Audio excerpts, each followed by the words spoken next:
you all went throughout the city of Caltharel, gathering resources that you needed, a variety of sorts, including winning in a gambling match, an absurdly powerful robe, buying a variety of arcane objects, and preparing yourselves as you went to the Hall of the High Council of the city of Caltharel, at which point you were going to go meet the High Arcanist. I don't believe I gave you guys the name of the High Arcanist, so I'm going to give it to you now. Marine Cardamom. Sorry, can you repeat that? Marine Cardamom is Cardamom. Cardamom, like cardamom seeds. Okay, yeah.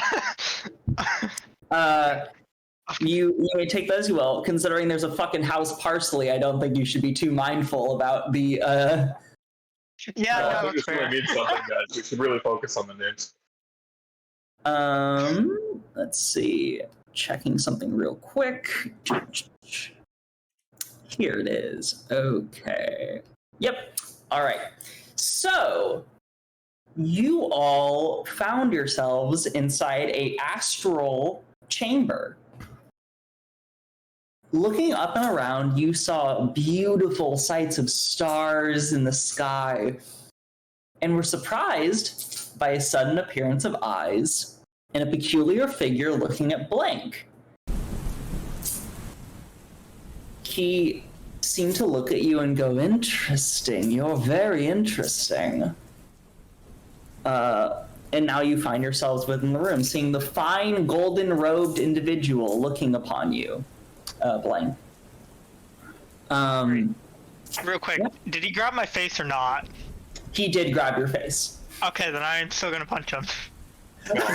Roll an attack. Okay. Wait. Sorry. It's just an unarmed strike, so you roll a d20 plus your strength modifier. 14 plus, I think it's 3. Let me just double check. Whatever your strength is. Oh no, it's 0. Never mind. I was gonna say, your strength is 3? Sorry. Think you have a different number. 13. 0. So 14. You 14? Yeah. You watch as he slaps your hand out of the way, and goes, "Oh, that wasn't very nice, but still." Oh, grabbing my face wasn't very nice. Well, your face is very peculiar. Haven't you looked at it? Well, you don't need to grab it without permission. And then he's looking at your eyes. He's just like looking dead at your eyes. Right, a bit distracted, sorry. What might I all do for you? As you watch as he claps his hands, and the room turns to a stone dome. With arcane candles floating around to keep the room alight.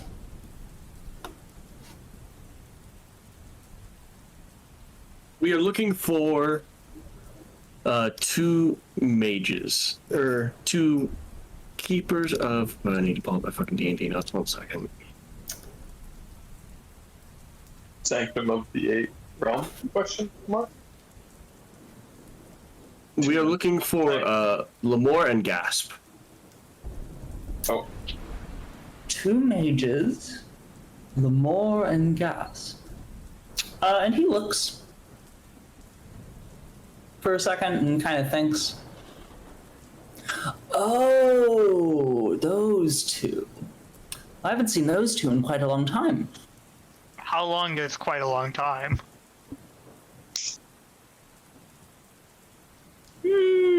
Hard to say. I've been around a bit of a time, so for me, it could have been years ago. I don't recall entirely. But I do happen to know where they are. However, I have an inquiry. I don't simply help people for free, you see. no, that's rather unfortunate. If you'll come along, you watch as he walks through the room. And as he walks by, he actually observes all of you he looks over at Arashi and then kind of immediately drifts off after 1 second of observation. He looks upon Tunis for a second extra and kind of goes, for a second. And then he looks at Vorbor. Oh, I see something interesting in you. What would that be exactly? Your blood is very unique.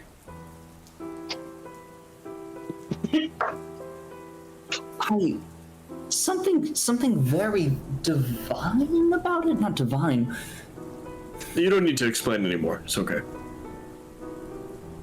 Very well, if you're not interested. And he backs up and proceeds to walk with you.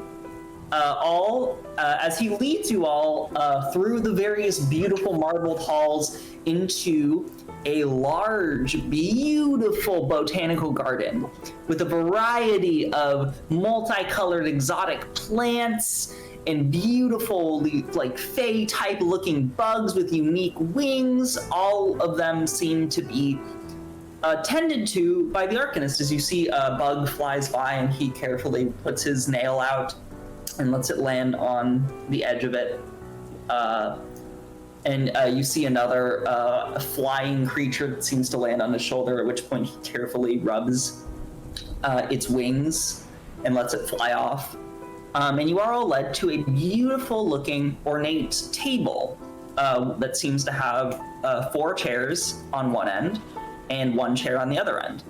And he takes a seat. And you watch as he waves his hand and the chairs scoot back for you all to sit.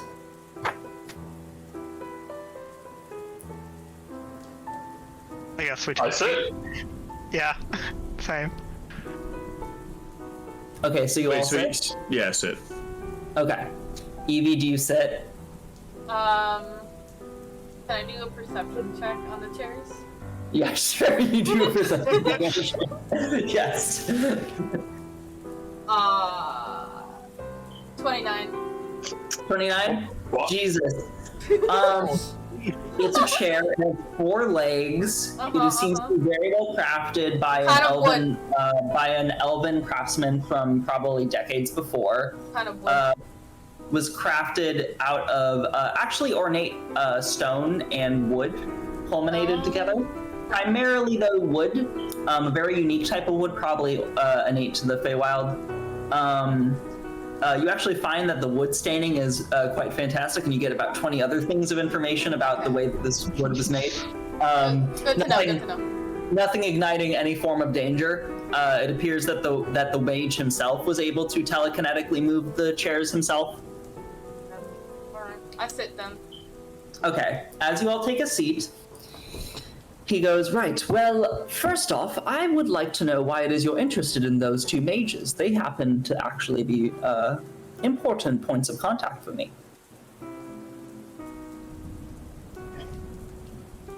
We believe that they're in danger. In danger? Why? Well, not them necessarily, but Isn't it technically everybody who is in danger? Like, I mean, I don't have a very good grasp on the whole situation, but it's like world-ending kind of thing. well, maybe on our plane. I'm not sure about this every other plane.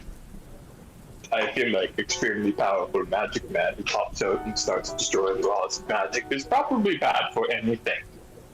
Have you heard of epistheologue?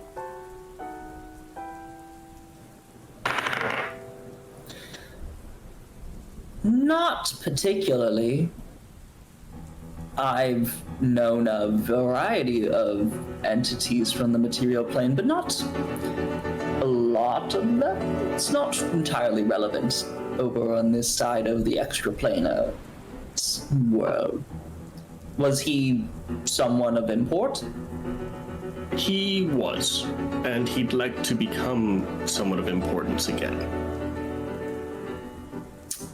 By any means necessary. Right. Well, and what does he have to do with these other 2 mages? He taught these 2. Oh! So if you think these two are very powerful, then imagine what he's like.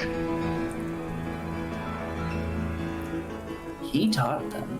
I also believe they locked him in an extraplanar cage, so he may have a passionate distaste for their existence. Yeah, that's fairly true. An extraplanar cage, that's quite interesting. I've played with the concept before, but I've never found mechanisms to be able to fully lock another fellow mage away.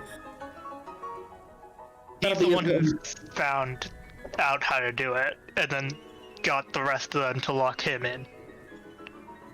I see. Right. Well, I'll say that you guys kind of like talk for a bit longer about like everything with Epis. Is there any information you omit? Maybe we shouldn't talk about the dreams? Don't talk about the dreams, okay? I can't think of anything I'd hide. We should give him a password, shouldn't we? How do you know he's not at this yet? Like, we should only give the password to someone we completely trust, you know? And we can't give it to too many people because then people can just start saying the password to other people, you know? Can I make an insight check on this guy? Yeah, sure. People can also read your mind, right? 23. 23. What are you trying to just leave? Just anything? I'm more seeing like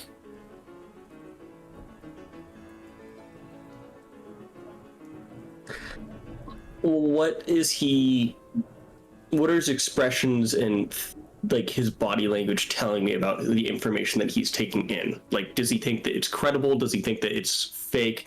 Does he already know about this and he's not trying to tell us? He seems to have like an inkling of understanding of what's going on, as in he's probably heard information about this before, but nothing particular to what you guys are describing. This is all kind of new to him. But he is interested. He seems to be very curious about all the different magical mechanics you're bringing up with him, because this is all very unique and interesting magic that's not often explored.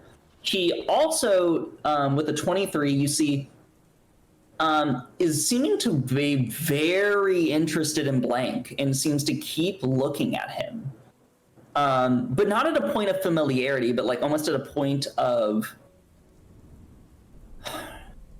admiration that borders on the edge of like observing him like a specimen. Like he's kind of like a point of discovery, like a really good book. That's what you get with a 23. I would like to ask you a question then. What is the question? Do you know our party member here? No, I don't know any of you. Then why do you keep staring specifically at him?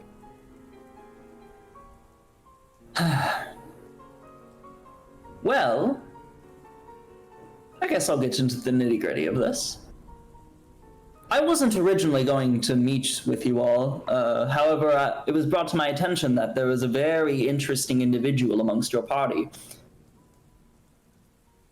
This individual right here, and he points to Blank. Sorry, who told you this? Nobody. I saw. Ah, okay.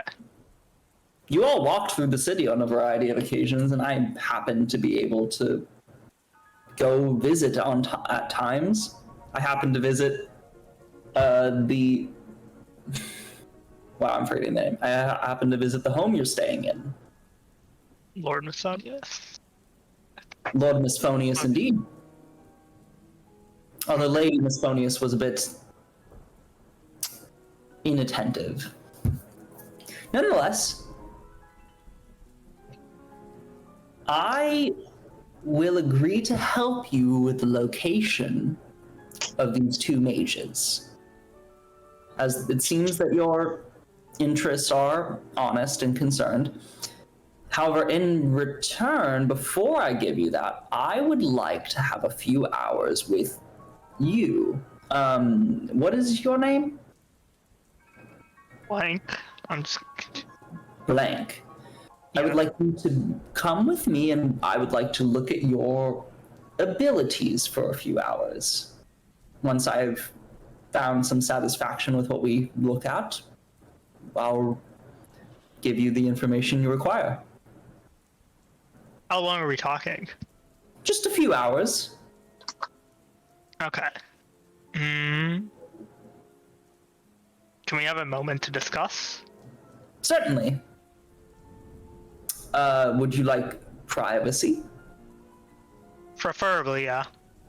Very well. And he watches, he literally his chair floats back. He rises out of the chair and bamps away in a burst of butterflies. Can I just say, you just asked the man who's been openly spying on us for a little privacy. Yeah. Well, I mean, either way, he's probably gonna listen. He can watch us whenever he likes. Can I do an Arcana check? Can I do an Arcana check to see if there's any magical listening devices or anything of that sort? Yeah, sure, make an Arcana check.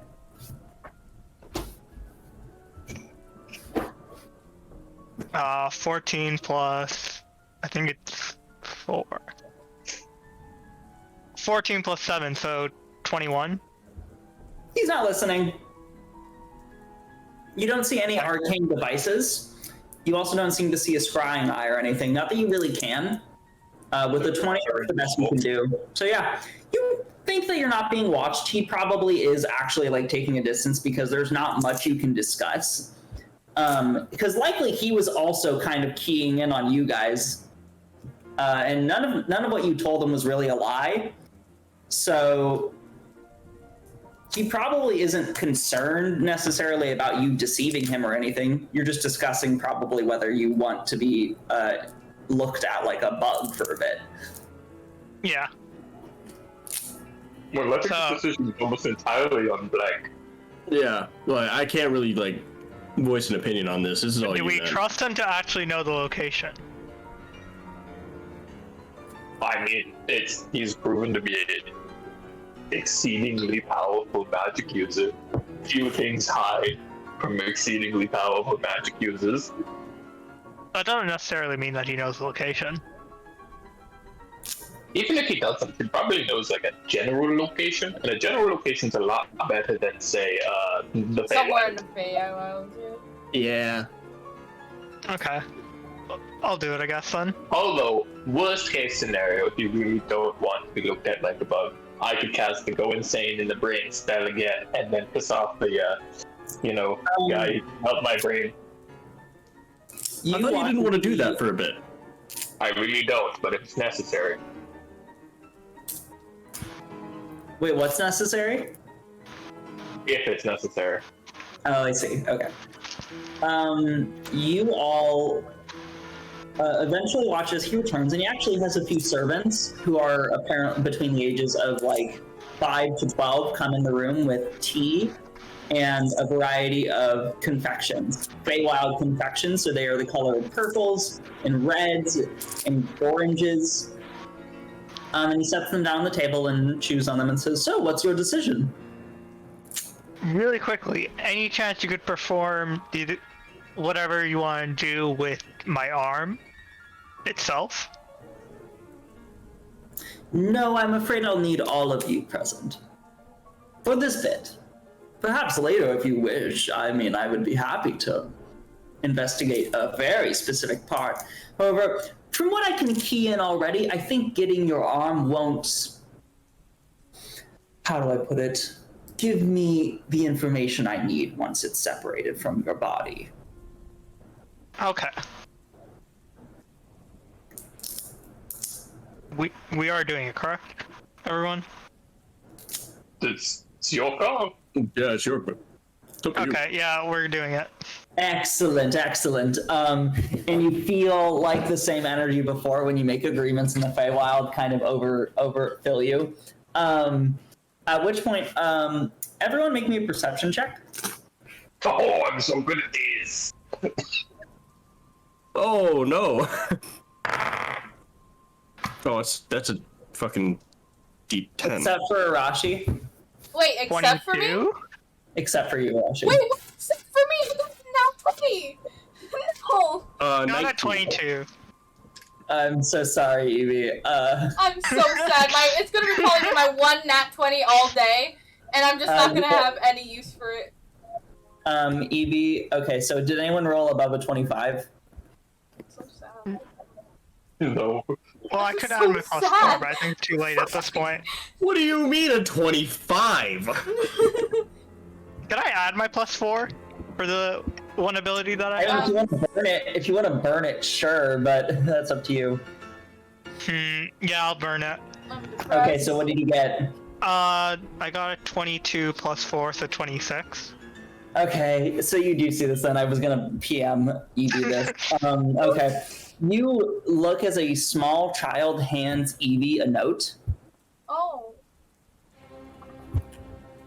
Oh. Hey. It's She now gets why it wasn't included. that out, but Evie, you get a note and the child gives you like a look, like a knowing look, like to look at it. Like her eyes start between your eyes and the note, and then continues to move off with the rest of the servants. Can I use my nat 20 to see that Blank saw? Sure, I'll allow it. You see fucking everything. You know what? With a nat 20 perception check, there's a few things I should give you, probably. Yes! So I'll give you some stuff. Total 30, by the way.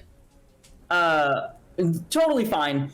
A nat 20 is an auto everything. Lit. You are able to see that the child is probably most likely is one of the people that is loyal to you from the situation from before.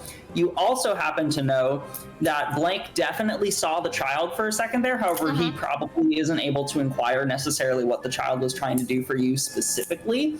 You also would notice that what Blank is agreeing to is potentially dangerous, but also could, based off what the mage is wanting. You can see the mage is specifically looking at Blank with a keen eye of wishing to discover something new. While looking at all of this, you happen to look at the note, and without even having to open it or reveal what it is, you know what the note through the light coming through the twilight sky. You're actually able to just read the note, and it says, "Meet me in the closet on the second floor with the doorknob on the wrong side." Blank cannot see through the note the way that you just did. So unless you open it and show him, he can't read what it says. Okay.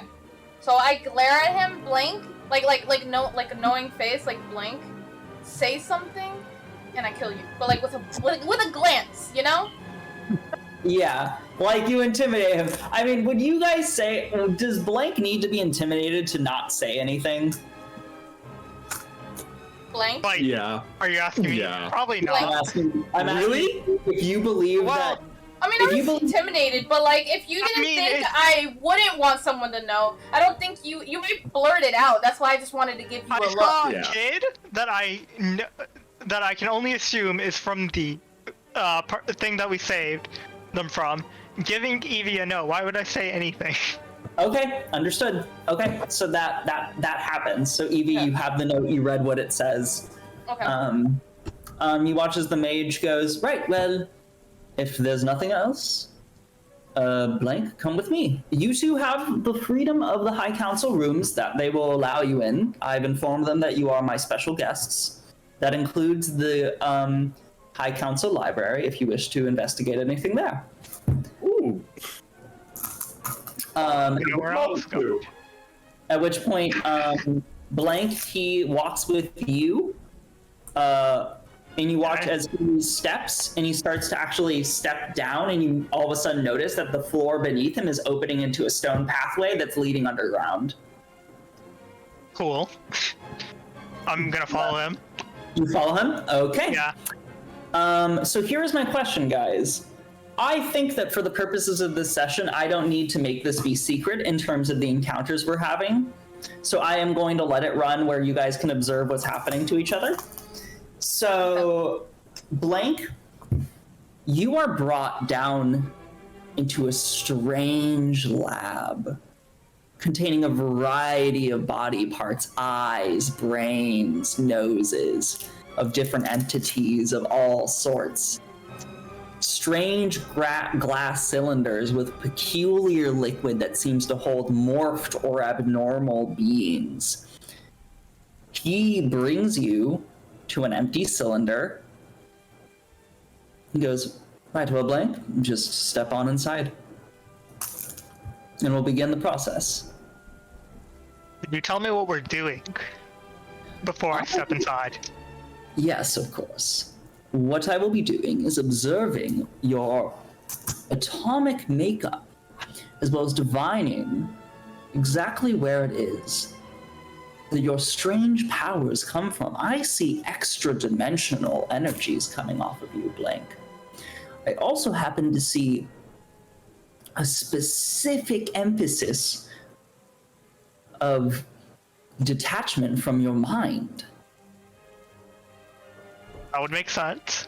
I should probably mention that there was this one dude who's basically as powerful as Lamore and Gas, who looked over me once, and he said it's extraplanar energy, I believe that's what he called it.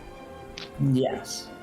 And the other thing is that one of our other members talked to something, and they said answers will be revealed when they separate the mind from the body, so that might help with your experiment. He looks at you for a second and he thinks about what was said. Let's see what I can divine using this procedure, and then we'll find out. Okay. And he watches the glass cylinder opens. I step in. You might want to take off your clothes for this. Great, I take off my clothes and step in. Okay, you take off your clothes and step in. The glass cylinder closes and the strange liquid fills it. And you can't breathe for a second. And all of a sudden, you're... And then you start breathing with the liquid. Sorry, was this a similar liquid to Vorbor's that he started spinning up in Make a nature check. Okay, 16 plus for his nature. 16 plus 4, dirty 20. No, this is not familiar. This seems to be a very unique liquid that is filled with like dense, basically like divination particles. Okay. Essentially, what he has found is a material that is infused with divination energy. Mm-hmm. So that way he is more easily able to divine things from you, to be able to see you more clearly on like a multi-planar level. As you step in, the runes ignite around this circle. You watch as the High Arcanist's eyes go white, and his hands, palms flat, ignite with this slight white aura, and he begins to start to speak in Elvish as arcane energy fills your body and strains it, and you feel electric surges. Intermittently, as all of a sudden you begin to feel various forms of energy, warm and cold and striking and hot, as you begin to feel almost as though you are being moved through various forms of temperature and space and time. So the way this is going to work is I want you to roll me 4d6 and tell me what you get. Depending on how high you roll, will tell me how much information Blank gets about himself from this. Okay. 4d6s? Or, yeah, 4d6s, you said? I'm going to tell you right now, if you roll a 5, you get a small piece of information. If you get a 10, you get a bigger piece of information. If you get a 15, you get a very big piece of information. If you get a 20, you get a very important piece of information. Okay. So you want a high number. Ooh, that was not good. 4, 5, 6. 6 total. Oof. 6 total? Yeah. Wait, Okay. was that 6 out of, like, literally, did you roll all nat ones? I rolled 2 nat ones and 2 twos. Okay. So this is going to be for the first few hours. As you are put through this incredibly straining process. After a few hours, he lets go and he watches the liquid recedes and the chamber opens and you fall out, almost like feeling exhausted. And he goes, I wasn't able to get much. There was a lot blocking it. If you would like, if you would stay for a little bit longer, we could try again. What did you get? What I could see is there was a divine connection that has faded for a long time between you and the knowing mistress. Who's the knowing mistress? Ayun. She was the goddess of the library that you guys broke into a long time ago. The one that you have the fake robes of. Yeah. From way, way long ago. Okay. Who is the goddess of knowledge? That would make sense. Okay. It seems like you haven't been touched for centuries, though, by her. Let's try again. Okay. You step back into the chamber, and we're gonna do this again. So roll me 4 d6s and tell me what you get. Alright, let me choose different dice. 2, 7, 6 plus 5 is 11. I got 11. 11. Yeah. You fall out again.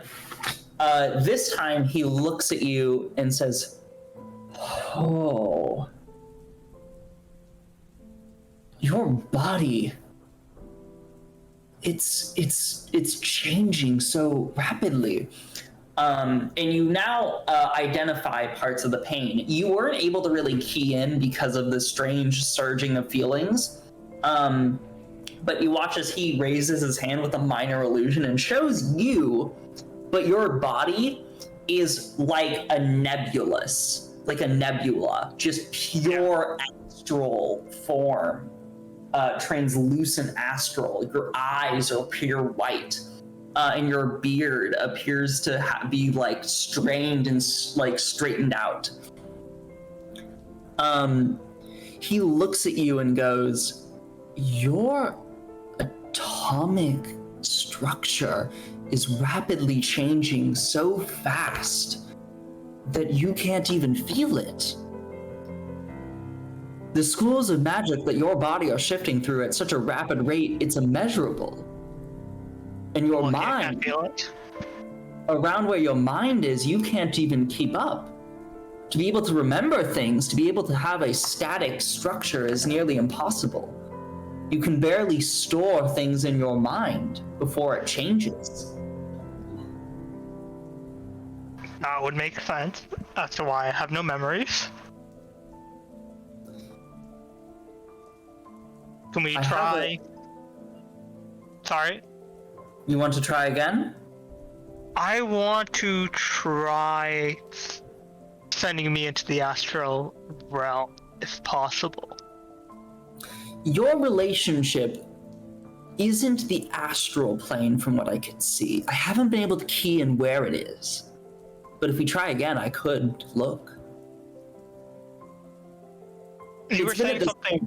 6 hours, by the way. 6 hours? Yeah, it's been about 6 hours so far.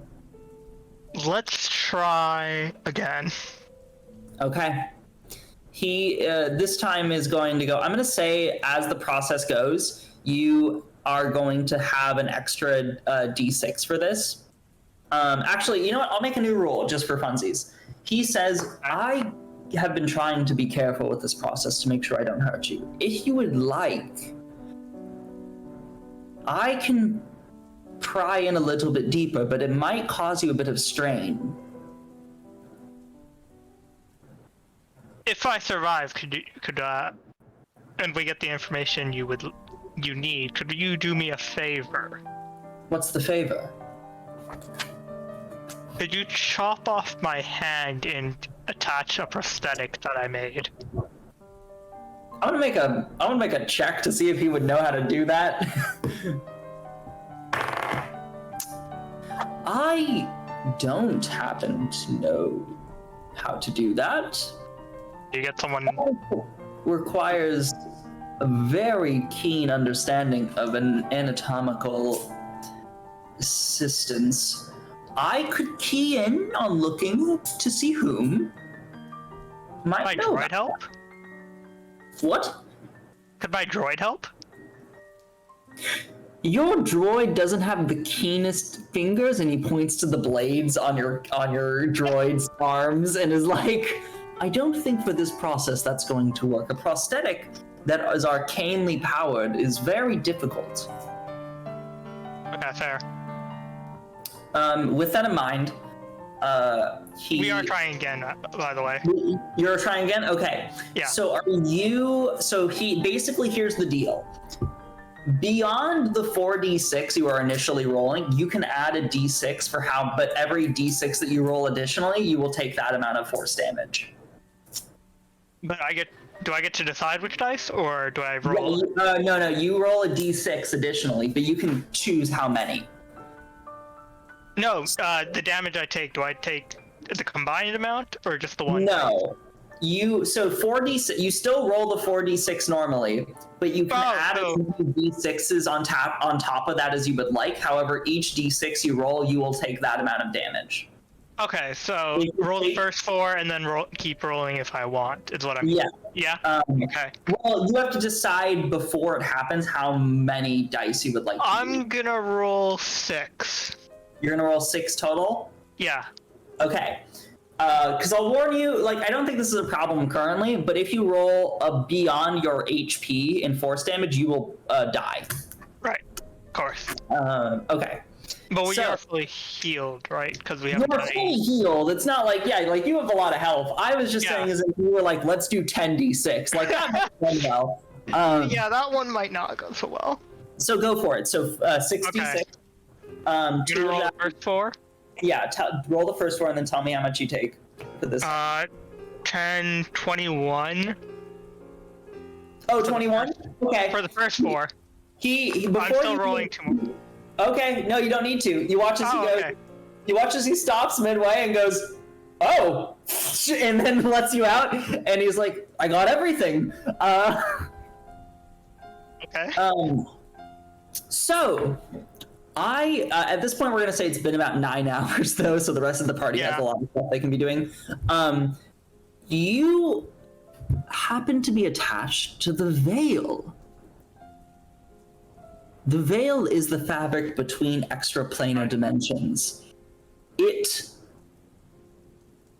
is the glue that keeps the multi-dimensional space together, where every multi-planar dimension exists. The Nine Hells, the Abyss, the Feywild, the Shadowfell, the plane of fire, the plane of water, the plane of air, the plane of earth. All of it is held in the balance through the veil.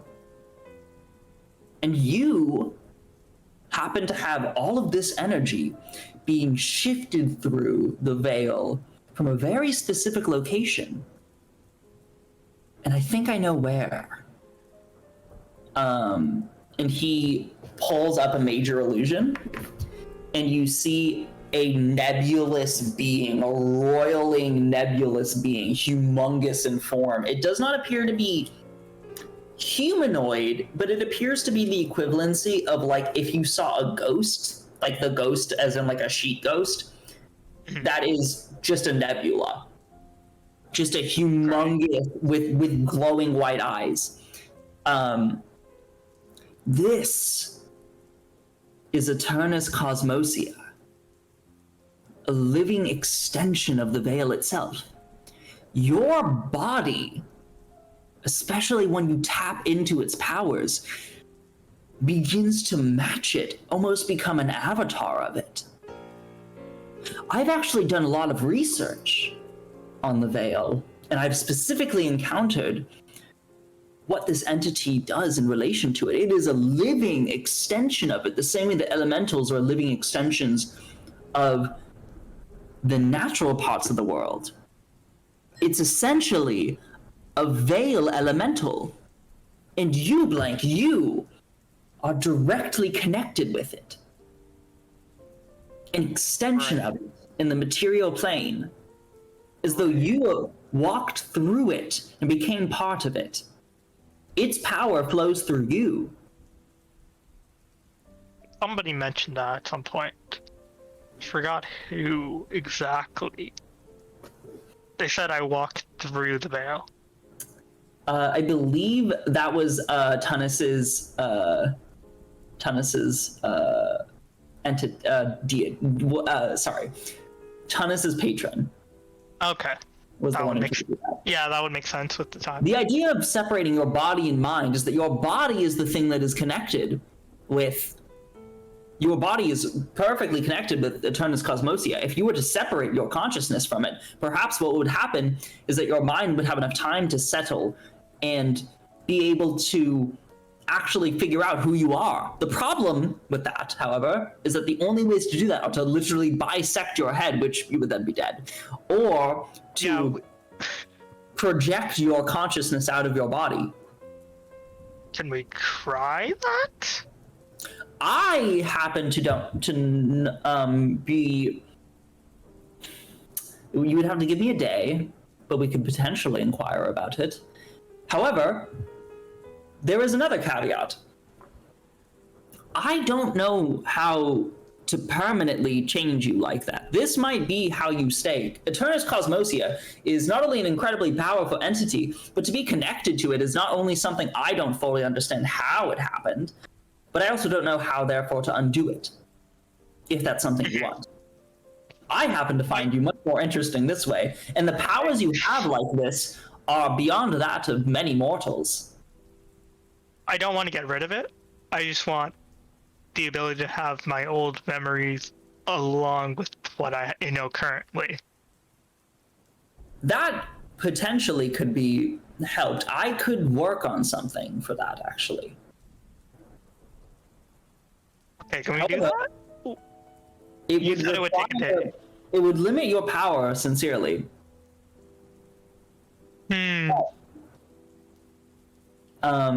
For reference, basically what this would mechanically do is turn you into a normal wild magic user. So you would have the normal wild magic table instead of the insanely powerful one. But you would also have to use an attuned object for this. I'm just going to say he explained this to you. So you'd use an attunement slot, but you would have your former memories potentially. It's going to take him months to do this. They're not actually then.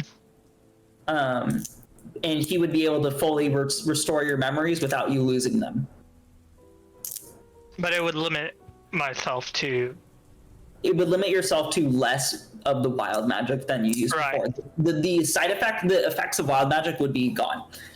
He actually does continue though, and he goes, I actually also have something else that is directly related to Cosmosia I discovered a long time ago. And I think you would find much more use with it. And he guides you into a room where he has a variety of items, specifically gemstones for this room. A variety of beautiful diamonds and rubies and emeralds. In part of the room, he grabs this gemstone that appears to look like a nebula, similar to before. And he pulls it and goes, this is the conduit of Cosmosia. It has a direct relation to Eternus Cosmosia, and in fact can let mortals keen in on it a little bit, just to be able to ascertain where it is in terms of energy, in terms of space and time. Because the veil is not one constant location, it's everywhere and nowhere. Right. That makes sense. To be made of the fabric of the space between space is to be every space at once. Of course, but yeah. If you tap into this item, activate its powers, it might directly connect you with Eternus Cosmosia, making you an avatar of it. Okay. Would this allow me to have more control? Depends on what you consider control. So I'll explain this. This is a magic item I am giving you. Oh, okay. It is called the Conduit of Cosmosia. You don't need to write this down. I have a card for it. Oh, okay. There we go.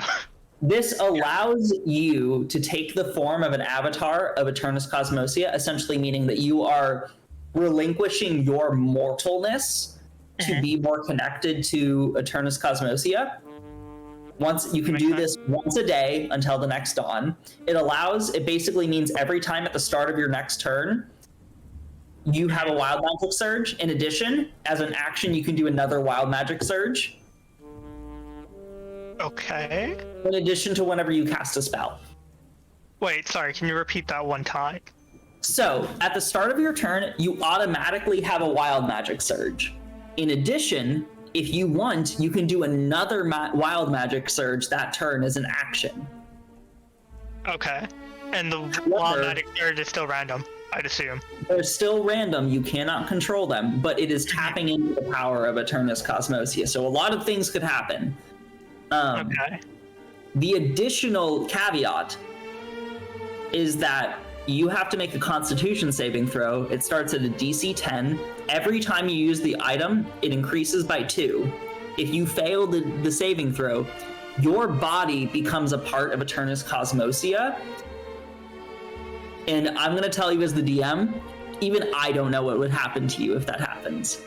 Okay. So he gives you that. Wait, so if I'm doing the math right, I can use it up to 5 times before it becomes almost impossible? Probably. I mean, you can also have other things that help you with the saving throw, potentially, but... Right. But there's the item. Yeah, allows the user to become an avatar of Eternus Cosmosia. It only works for you, Blank, because you are actually directly connected to it. Item cannot be used again until the next dawn. You have to make a DC 10 Constitution saving throw to become a part of Eternus Cosmosia. And it says in this card, even God doesn't know what that means. DC increases by 2 for every use of item, and the powers are it causes a wild magic surge at the start of the user's turn, and the user may use an action to cause an additional wild magic surge. Oh wait, sorry. So it doesn't matter what I do at the start of my every turn. I will have a wild magic surge. Have a wild magic surge. Okay, that actually sounds kind of fun. So this is a thing you can use. Okay, yeah. I'm gladly taking it. So you get that, and he goes, just be careful because I don't know what will happen to you if you can't resist the pull. Right. Yeah, it's probably fine. I will get to work and message you when I am able to acquire the item necessary to be able to help you remember who you used to be. Wait, he explained to me everything, right? He explained to you that it'll take him a few months and that the way it's going to work is that in return, it's basically going to be a severance from you from Eternus Cosmosia. He can't permanently sever you. You still have some of the power. However, the problem is that... Sorry, there's not a problem. The way it works basically is that you would just be way less connected and have a normal amount of wild magic powers. Right. So he explained all this to me, so can I just tell him I'd prefer not to, actually? Oh, you go, oh no, okay. He goes, oh, you would prefer to not remember? I would prefer to know, but it doesn't really matter anymore, because I am blank, not who I was before at this point. You will remember all of your memories as blank, too. Yes, but then I lose part of what makes blank, what makes part me, and not the old one. This is your decision, Blank. I won't hold you to it. I will just say that the item is a choice. It's not permanent. Hmm. But it's up to you. Just... Wait. sorry. By him meaning it's not permanent, does that mean that I get my powers back eventually, but I'd also lose my memory slowly? Basically, the trade-off would be when you wear the amulet, you'll remember, and when you take it off, you won't. Oh. I thought it was like permanent. No, it's not a permanent change. It's an arcane. It's a magic item you have to attune to. So you put it on, you will remember who you used to be, but when you take it off, and when you wear it, you will only have a limited amount of wild magic. But once I take it off, everything goes back to normal? But everything goes back to normal once you take it off, and you don't remember who you are anymore. Oh, okay, then I will do that. Okay. I was misunderstanding. He'll spend a few months on that, and he lets you know, he'll message you about it. How would I meet you again? Because I believe the portal got closed off once the tree died. Or at least, there's no way of knowing where the portal would be. Provided we're not dimension anymore. The individuals you're working with potentially would be able to help you. I will message you, and then we can perhaps work that out then. I would say, meet me. I will message you when I'm ready about a location we could meet at that you are able to get to. Does that work? That does work. And how would you be contacting me? I will be contacting you via message. Okay, that probably works, yeah. I guess the sending spell, if you would be familiar. Ah, yeah, okay. That would probably work, yes. Okay. Are we done here, or? That's what I was interested in learning about. You've given me an abundance of information. I will be happy to let your party know about the information now. I prefer they don't know about the information. Not your stuff. Oh, okay. The location. The locations of the mages you're looking for, my friend. Okay. You let me know how that's going, by the way. I'm quite curious about this. You can tell me where the location is, and I'll give it to the party. Make a persuasion check. Okay. Oh, wait, that is meant to. Would this be, yeah, this is persuasion. Okay. Can I add my +4 to this? I believe it's an ability check, correct? Yeah, it is an ability check. You can burn it. Okay, 7 + 5, 12? Yeah. I will inform all of you. I feel like this is definitely a concern for all of you. And he proceeds to begin to walk upstairs. Damn it. Okay. Like you motherfucker. As you all proceed upstairs, we're gonna cut from that, as that happened over the span of about 9 hours, to Arashi. Arashi, so you're going technically towards the library. However, you can peel off if you would like, or inform the others where you're going, whatever you'd like to do. I will tap Borbor's shoulder. Borbor, okay. I have other duties to attend to. I will be back. You want to be honest about it, or you want to just tell me, like, a general idea? I'll be honest, I'm not too sure, but I'll let you know if anything interesting happens. Do you want Alex to go with you? Try to kill a minimal number of government officials. I love the image of Evie going ACAB. I will try my best.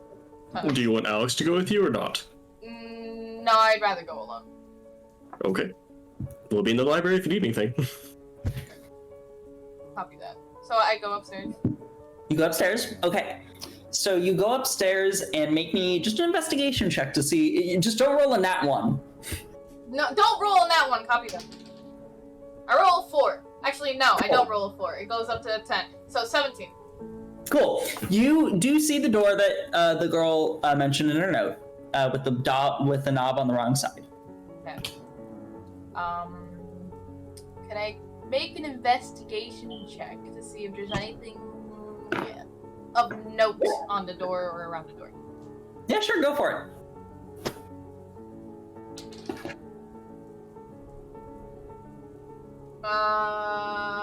Numbers 6.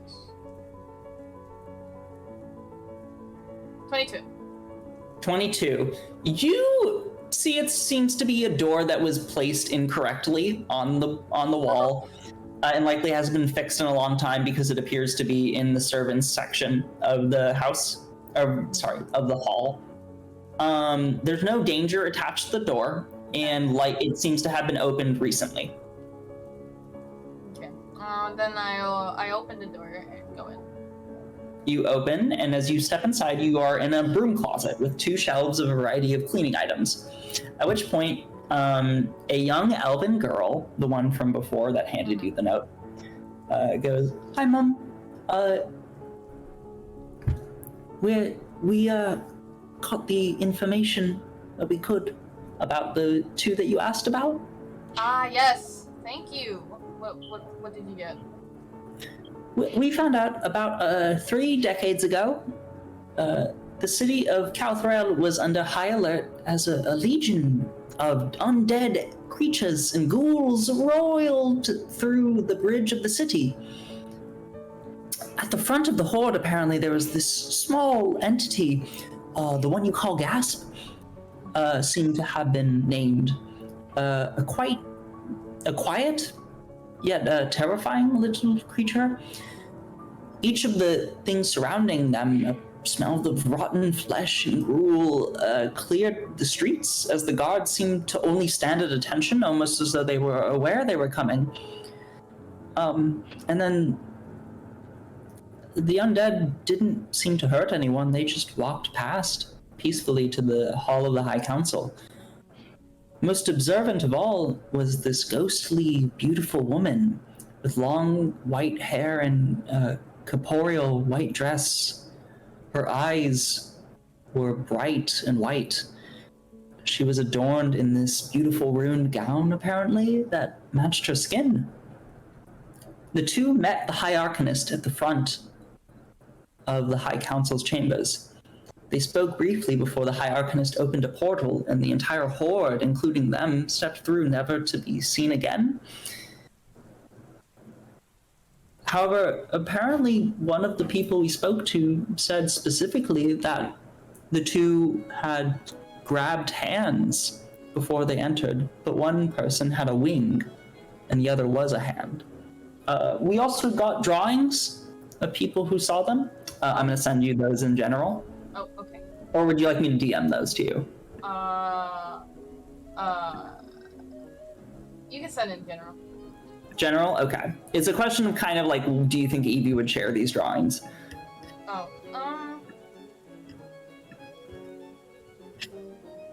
yeah, just put them in general. Okay. Oh, that's so cute. So that's what we could find, Mom. Okay, so you're saying we don't know where these 2 individuals are? We couldn't find where they were. We know that they met with the High Arcanist and went through a portal to somewhere. They also have a huge horde of undead.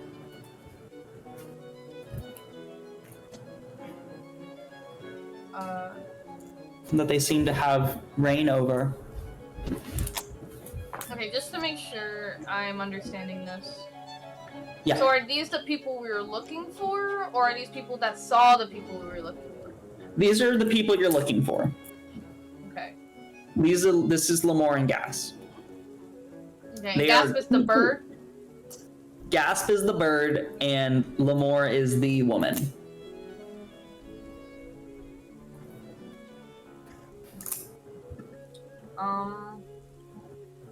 Okay, I appreciate the information. Thank you for the drawings. Is there anything else you have any information, maybe of the building we're in, or the people? About the building you're in? Yes, anything of note. The High Council is currently not in session. They're currently in their respective homes. The conflict avoids here, so it's actually probably one of the safest locations in the city. Do be careful. The guards are very well trained here, and they can be a bit brutal to those who don't follow the rules. Otherwise, just tread lightly. Be careful which rooms you go into. The guards won't let you into the ones that you shouldn't, so best not to go too far on your own. Here. The High Council doesn't take kindly to thievery, and I know that you all are guests. Take it from me. I appreciate the warnings. Thank you for joining us again. Thank you, Mom, for everything. Stay safe. You as well. And We await word from you. Farewell. And then I just... I don't know. Yeah. You leave? Yeah, I leave. Do you want to go to the library where the others went? Or you want to look around? I kind of want to look around. Is there... Do I do a check to see if there's like any cool rooms? Yeah, sure, make an investigation check.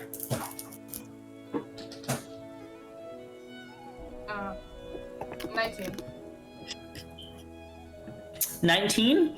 Yeah. You find a variety of interesting rooms. There appears to be like fine adorned clothes in one room. There appears to be like a huge dining hall.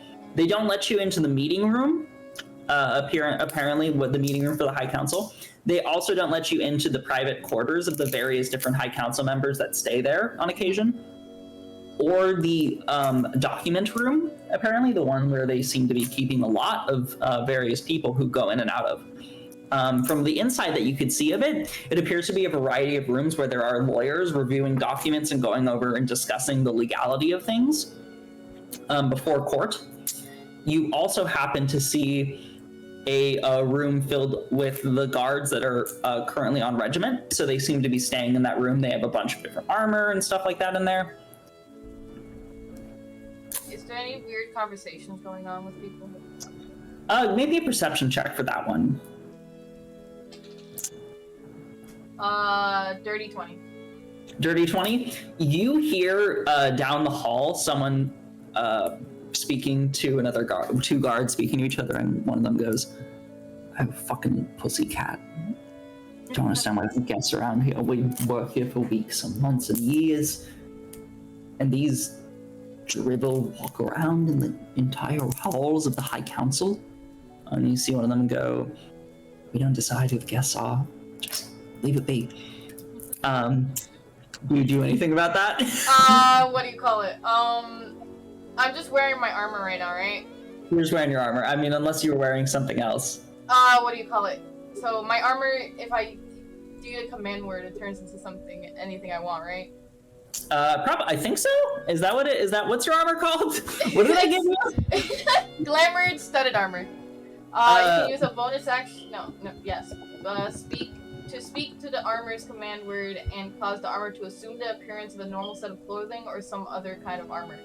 Can I turn it into a clothing that makes me seem very like high and mighty?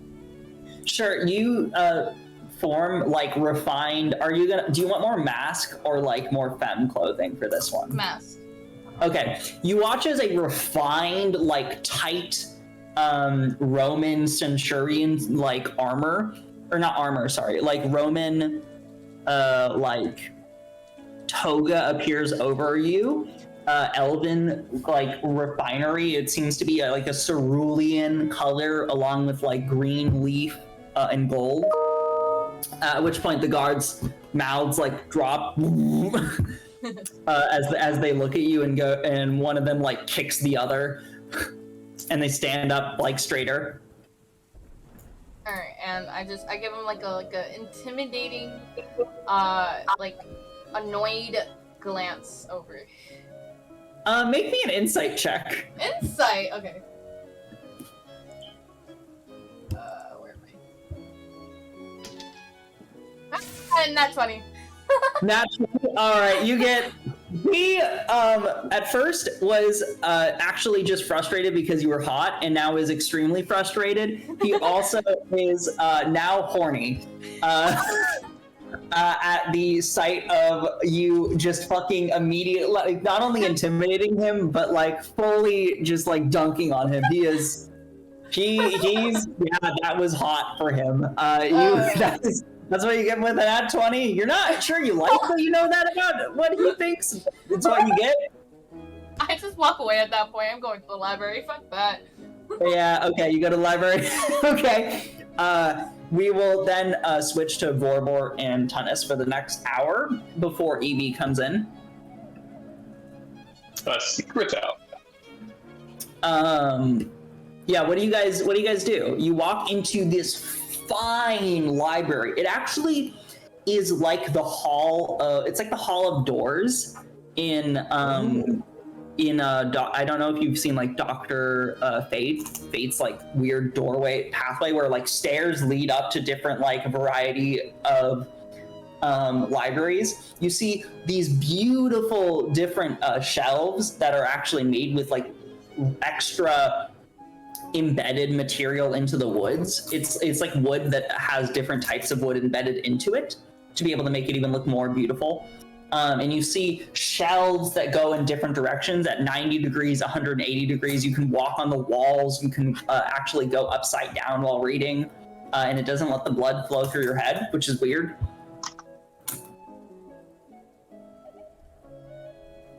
Is there like a desk or like a front desk, like a receptionist kind of thing? You see a fine elven woman who appears to have her hair tied up in a tight bun as she has a pile of paperwork this thick and is aggressively writing on a piece of paper. Is she the librarian? Can I make an assumption she's the librarian? Do you want to make an insight check, or you just want to walk up? Is there like a nameplate or something? Make me a perception check. I rolled a 3. That's an 8 total. You have no clue who this woman is, and you have no idea what she does. But she is the only woman you currently see in the room. Tunis, are we in the library? Alex, like, is this the library? I have to assume this is the I library. mean, there's a lot more books in here than there were anywhere else, I would presume. Take it from me, I've been in a lot of libraries. I think that this is a library. I don't know who. Okay. Do you approach her? It's a trap. Be careful.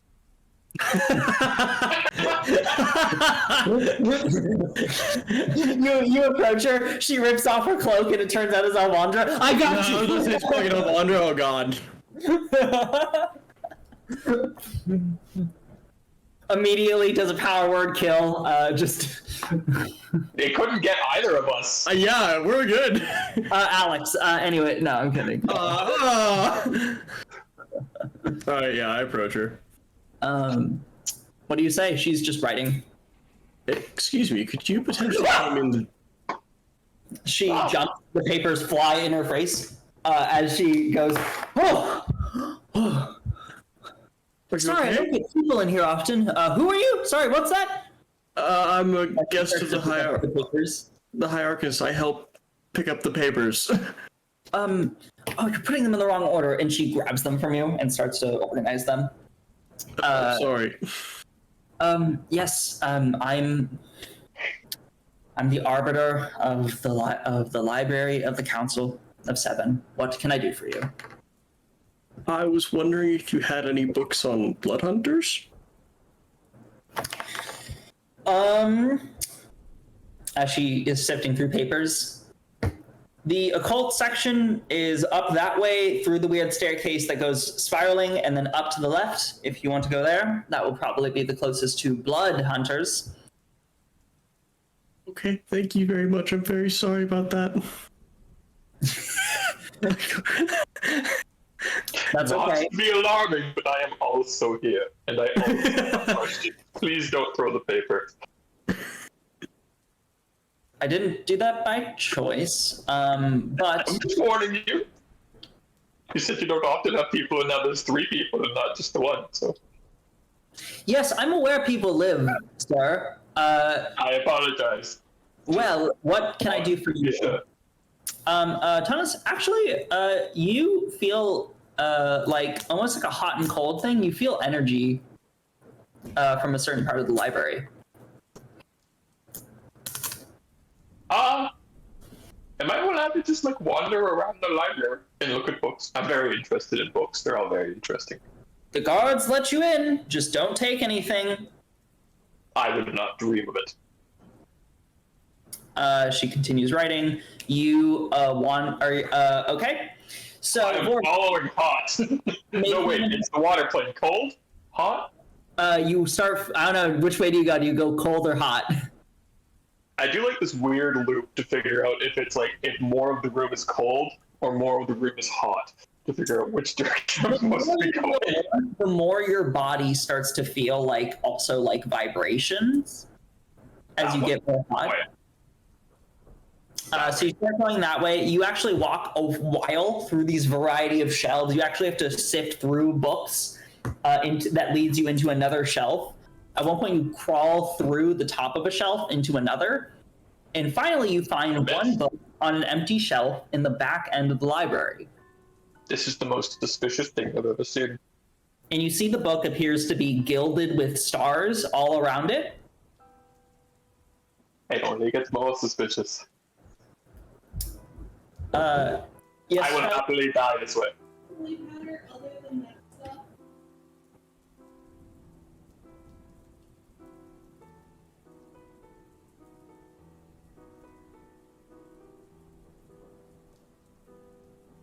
Sorry, my roommate had a question. You're good. What's up? I would like to grab the book. You grab the book. It's a trap that's going to kill me. You grab the book and you open it, and you see the symbols on the front appear to be in an iconography you don't understand. And as you open it, you scroll through. I would like you to make me an intelligence check. Yeah, what's up, Charlotte? Are you talking cayenne pepper? I think I was talking about the cayenne pepper. I don't think I have chili powder specifically. Yeah. Just a default intelligence check. It was a intelligence check. Yes. Okay. Dirty 20. Dirty 20. You can't read this. I will You start to pick out ritual letters. cast comprehend language. I know. Oh.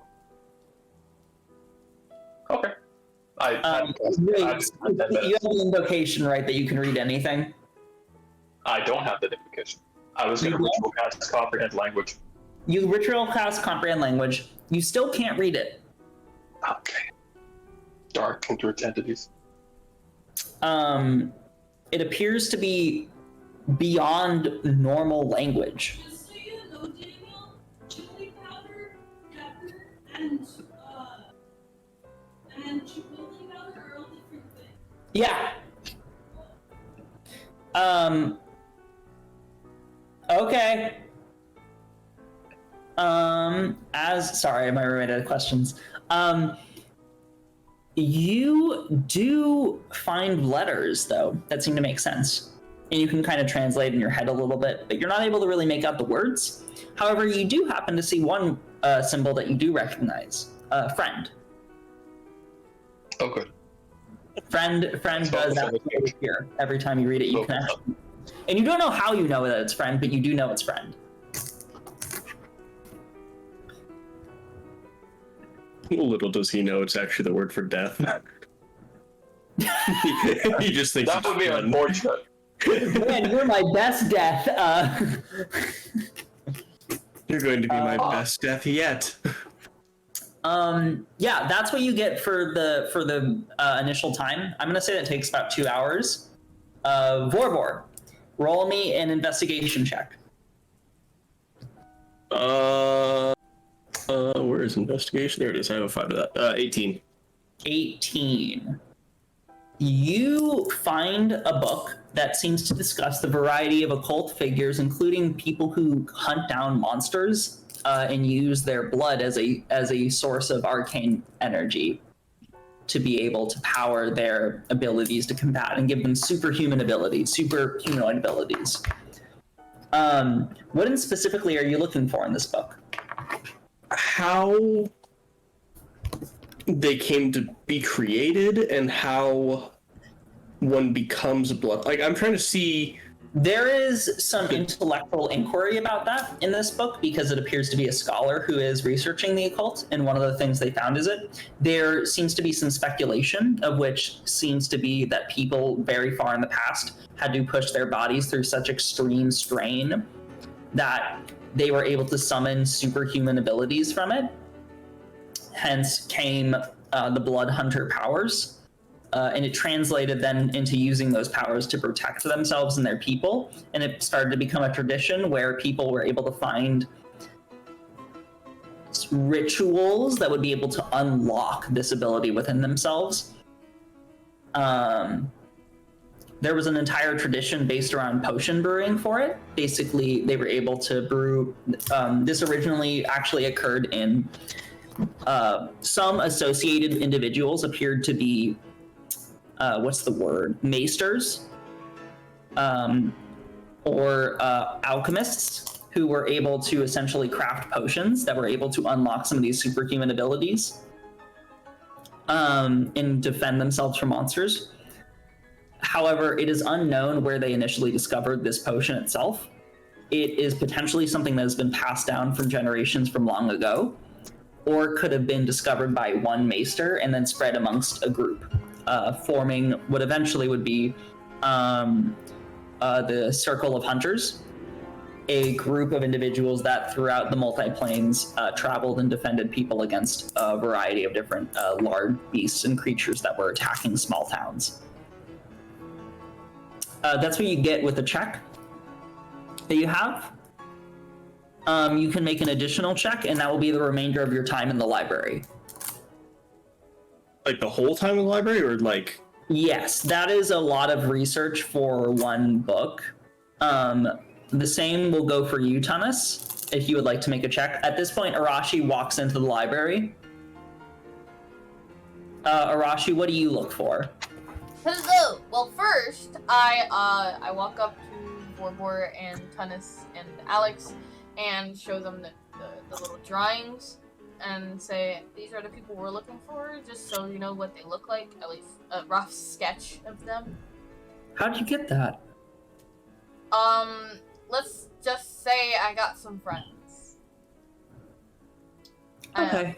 You could have just said magic and we would have had to believe you. There's like 4 of us who cast magic in this body. I don't cast magic. We don't know that. I'm not See, I one was person gonna that say- does I mean, it. I guess you can consider the way that Eevee stabs people to be magic in its own right, but like... Maybe a little. You are truly magical when it comes to stabbing. And I'll tell you with 100% certainty, I have not seen very many people stab somebody so well. I appreciate it. You know, it's a long and convoluted art. You know, I don't know if I use that I word. assume you probably have to stab a lot of people to the point where you get to the point where you can stab people Eevee, so well. who is barely literate, somehow knows what the word convoluted means. I also explained the last known whereabouts or the last good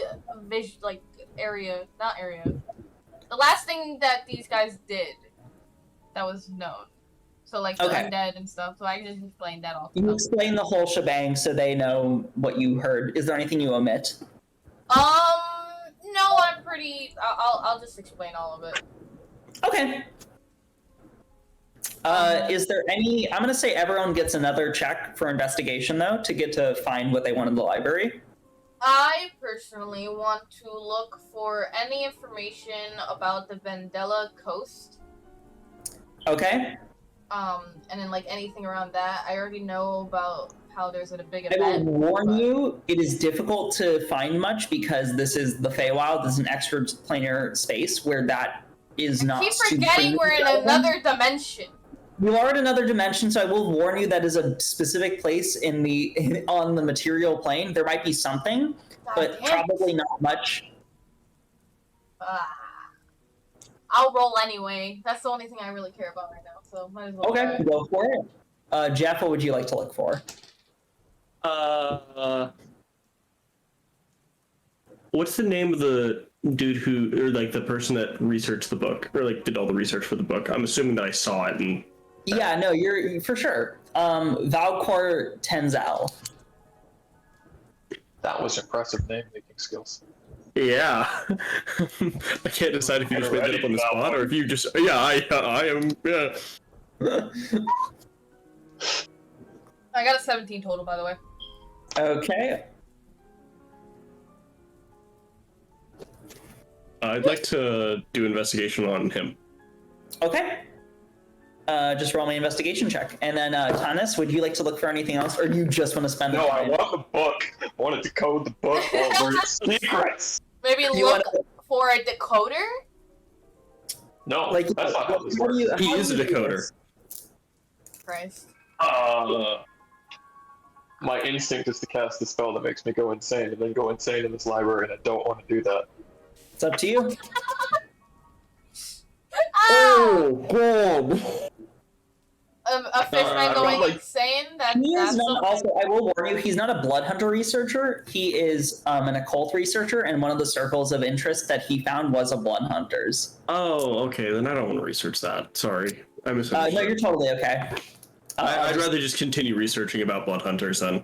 Okay, that's perfectly fine. You can still roll an investigation check for that. Yeah, I got it's a 9 total, so it's not. 9 total? It's not. Okay. It's not good. I'll give you a little bit of something. But what are you? So what are you doing, Will? Oh yeah. No, do that first. I continue to ritual cast comprehend languages until it works. This is a stubborn After an ass. hour, you begin to get a headache as you've been staring so hard at this book, and you haven't been able to translate any more words. Darn eldritch knowledge always causing me pain. Your head is starting to really thump with pain. I'm gonna take out my other book Oh my that I god. love so much. Yeah. This is stupid. I'm gonna put the two books together and see if anything happens. Nope, nothing happens. You just put two books together. I'm gonna do my best to start copying as much script from this one book into my book as possible. Then, even if I don't understand it, I'm still copying. You feel a pull in your head, the equivalency of these aren't words, but you feel like a feeling as though it's like take the book. Ah, yes, crime. Yeah. If it's crime, then I have to go find a Russian.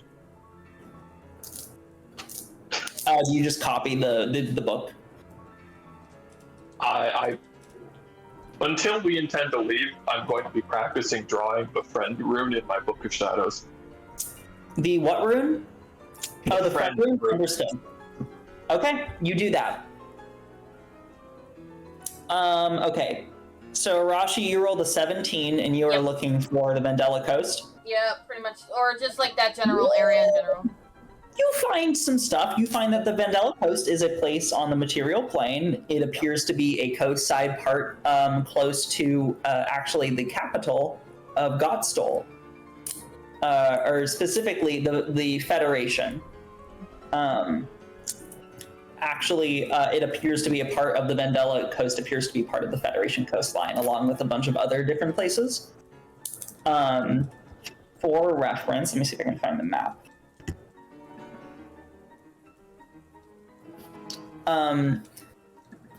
It doesn't appear to be a very specific location, though, which seems weird.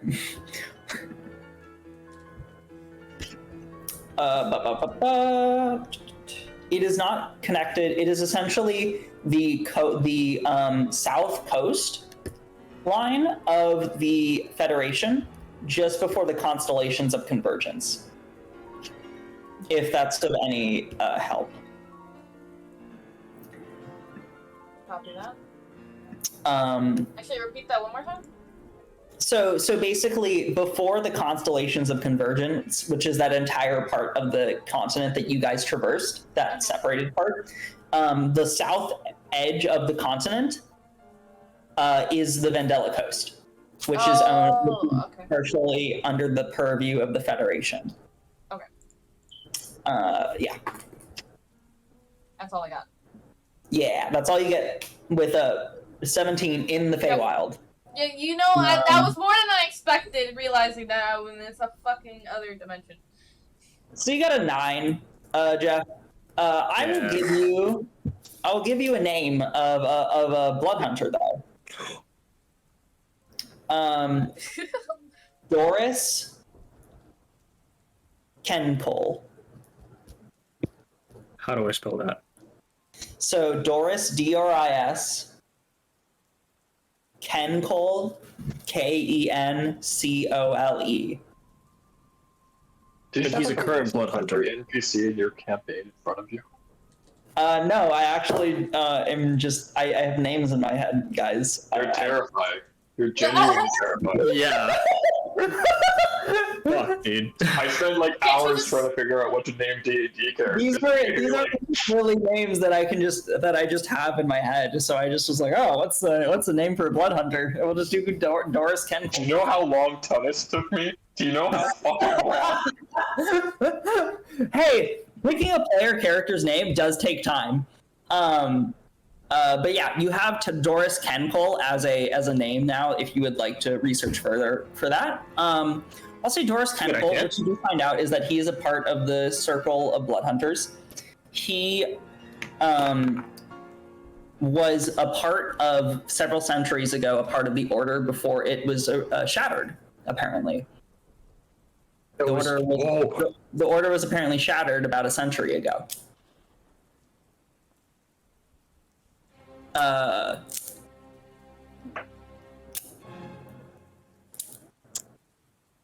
The reasons for why the Order is shattered is speculative by the writer that you've been reading.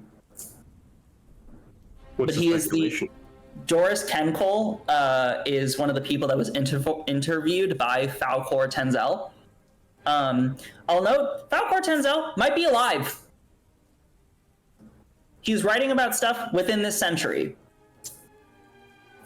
Just a note, with that in mind, the speculation is that the various blood hunters in the material plane primarily existing were slaughtered by a variety of towns for witchcraft.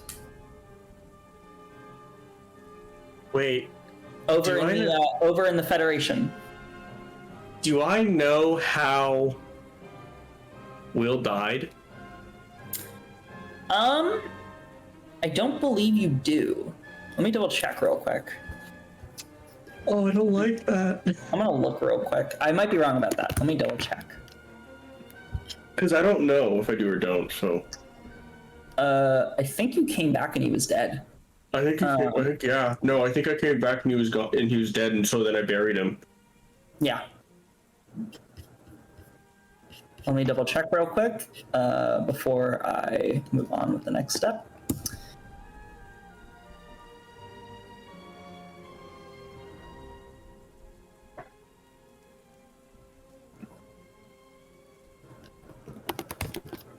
Sorry, give me just a sec, guys. No, you're good. It's a very big document. This is a very important question, so.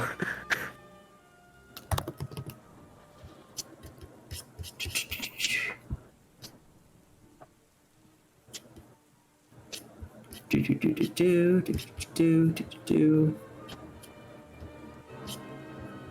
a bunch of backstories in here I do not have any use for anymore. There's a whole 8 pages here for Arctic, so I can't really use those anymore. Let's see. Yeah, you only had what? Jess, Kara. No, I have like Arctic. There's like 12 in here. Why? We had a lot of people. We had like Sarah and Arctic and like a bunch of other people. I'm at 5. Let me see. Joe. Oh yeah, Jay's backstory is still in there. Yeah.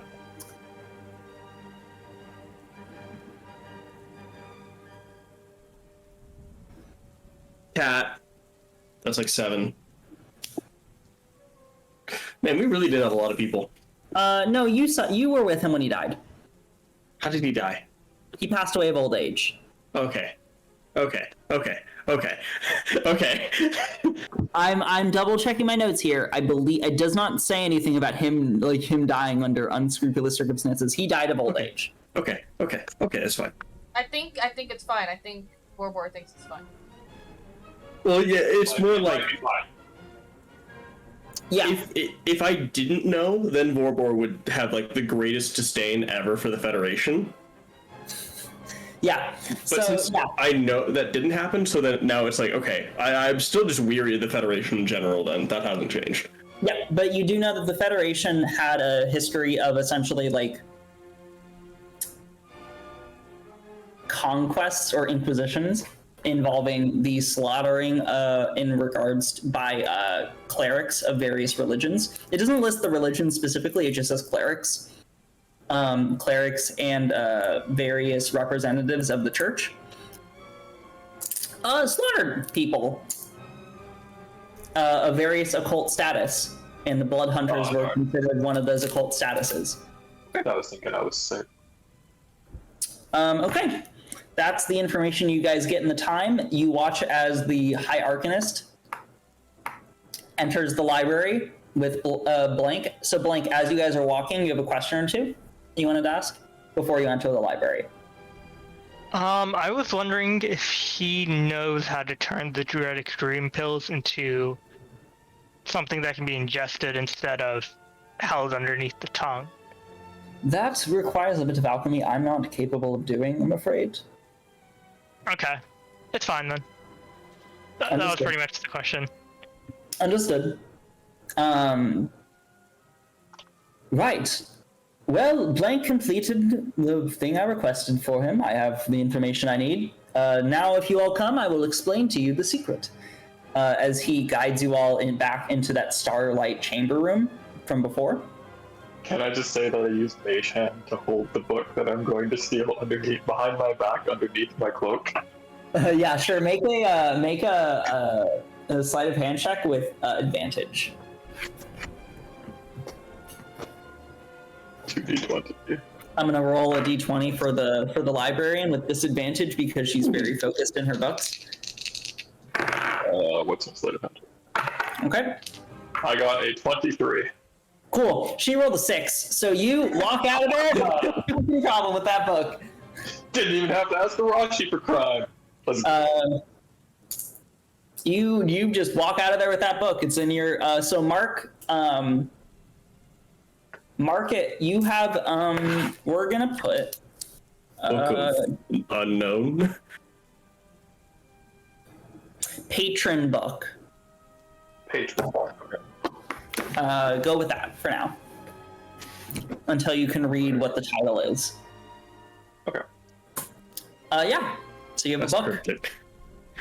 You have a very cryptic book. As you all walk into the room, he goes, the Morringast wanted sanctuary from all of the material plane and concerns from it. I was able to give them that by sending them to a specific garden out of the city where they probably currently stay. I've checked in a time or two. They seem to be doing well. They happen to visit. They're not going to be happy about us visiting, will they? They probably would be concerned about what you have to worry about, but I can't say that they would be happy to hear of it. Yeah. How many of you heard evil wizard is going to attack the planet or attack our plane, the plane, and we're happy about it? I have a vested interest also in learning more about this Epis Theolod, so I'll happen to do some research. Well, it's very kind of you. Thank you. I was just being sarcastic. He sounds quite dangerous and seems to be a mage from before the Convergence, which are very rare and very powerful. He is. I, as a fellow mage, know of that danger and don't wish it to come upon me while I'm doing my studies. Wait, what's the danger? Tempest. Mages don't tend to get along well. We all have, as one would say, big personalities. You're Now, not wrong about that. Flashbacks to River. No, not at all. River Epis isn't coming back. OL. Yeah. River, You can't get out. River, we are not under attack. OL. Anyways, he didn't actually say that. He was very aware of what was going on. It was just the Epis part that he was like, "Fuck you, I don't want to deal with that." But anyways, he goes, "I will take you to the garden, and if you wait, they should appear. It'll be up to you for the rest of it." Sound fair? Sounds fair to me. I would like to talk with you, though, for a moment in private. Interesting. Very well. And he walks with you outside of the room and closes the door. What were you going to say about my blood? Oh, so you were curious. Yes. You have royal blood, Vorbor, of a line drawn between thousands of Dragonborn. The core elemental runs within your veins. And so with it, there's strange powers. What I can see is that you can divine things that no one should. What does that mean? Have you had dreams? Strange dreams? Your whole life? Yes. It was said that some of those who have royal blood have peculiar side effects. Subtle powers, some can combust to fire, some can turn into corporeal water, some can almost pass through the veil by accident, depending on the lineage. Royal blood, although it's not very nice to learn, used to be remained pure in other histories. And in doing so, they maintained more than any other group of people a history, a lineage built. And in that lineage is some of the purest form of magic. See, royalty doesn't come to royalty through easy means. Sometimes it's about power or knowledge or skill. It seems that yours was about power or knowledge, a bit of both. A bit more on the knowledge end, actually, considering what you can do. I don't think it's something you can tap into, but it's something that happens. If you need an explanation for those dreams of yours. It doesn't manifest in everyone. Only those who seem to have gotten well on the genetic lottery, if you would consider it a win. It's a 50-50 right now on that marketplace of is it a win or a loss? I'm quite indifferent about it currently. I hope that wasn't a surprise to you. I don't entirely know your royal lineage, however, I do know that most royals tend to have similar effects. It's not a surprise at the current moment. Right. Well, that's what I saw. I was curious. I think with time, perhaps you could learn to divine things even greater. If focused correctly. However, I can't imagine it being safe to use yourself that way. Is there anything else you can, like, is there anything abnormal else about me outside of that? There's the power of the blood you use, but Yeah. I think you trained yourself that way ritually. Beyond that, I didn't necessarily train myself ritually, though. It more just kind of happened. oh. Well, there might be more to your blood than meets the eye. Thank you for your time. He walks back in the room with you guys. Anything else before I send you off?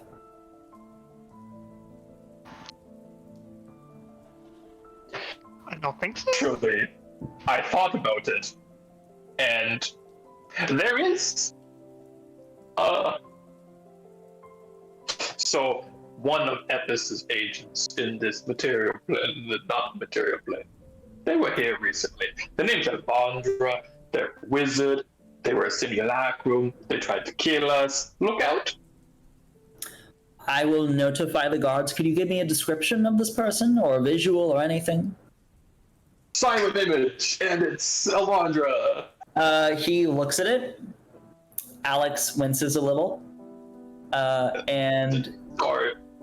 Alright, did we confirm that Alondra worked for Epis? I thought that was just a suspicion. Bored. I'm not going to answer that question. You guys decide if you confirm that. I have to assume. What did she do? Attempted to kill us. Whilst also rattling on about how great Epis is and how much he could do for us.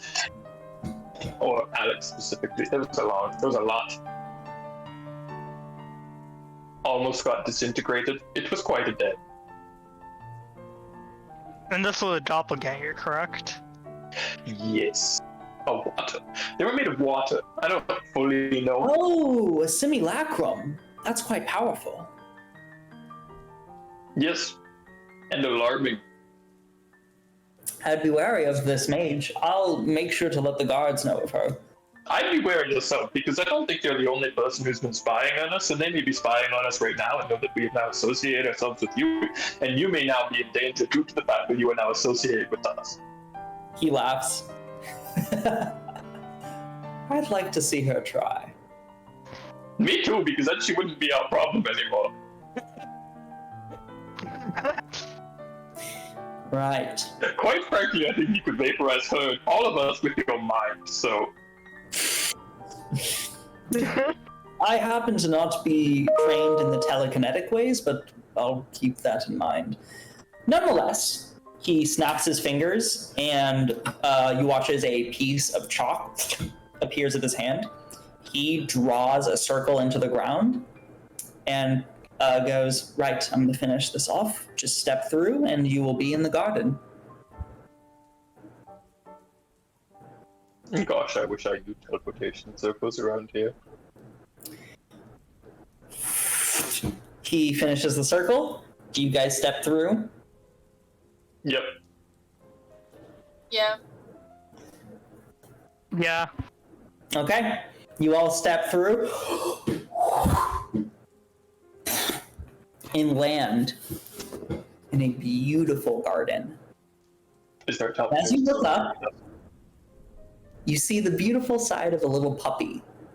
And as it turns, you see its eye socket empty and its tongue splayed out as teeth are missing. And we'll end the session there. Was there a teleportation? Whoa, level up. Oh god! What? What? How? We didn't do anything. What? Did teleporting make us level up? Was it what? How did we finish level the up? game. So you level up. We looked at the dog and we got so As we shocked we leveled teleported, up. we stepped into the veil temporarily, and You Blake's guys level- connection leveled us all up. You guys leveled up through discovering some shit about yourselves, and also leveling up because now you are at the one of the important parts of the arc. Oh, so you're saying we need to level up so that we're... Yeah. Wait, what's up? Well, shit. Let's just say I'm leveling up so you don't die instantly. How about that? We'll go with That's exactly what me and Will were talking about that, like, what was it, like last session, being just like, why did we level up? Why did we level up? And then he's just like, it's because we're probably gonna get into some really fucky shit here soon. And then you're like, oh, level up again. It's like, ha ha! Okay.